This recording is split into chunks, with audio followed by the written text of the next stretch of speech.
भक्ति काव्य का जो सबसे बड़ा ग्रंथ है वो भगवत गीता है।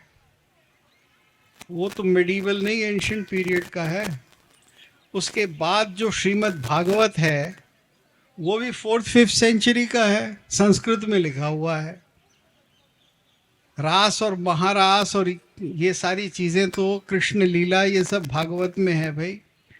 तो ये पॉपुलर हुई, बहुत ज़्यादा पॉपुलर हुई, और पहले भी काव्य लिखा जाता था। लेकिन हाँ, मेडिवल टाइम्स जिसको कहते हैं उसमें भाषा के अंदर बहुत साहित्य लिखा गया। उसके अंदर बहुत सारे एक्टिविटी शहरों में न होकर गांवों में हुई। शहरों में इसलिए नहीं हुई कि इस्लामिक सिटीज़ जो होती थी वो एक तरह से कैंटोनमेंट टाइप होती थी। उसमें जो रूलिंग क्लास था, उस रूलिंग क्लास को इन चीज़ों का कोई यूज़ नहीं था।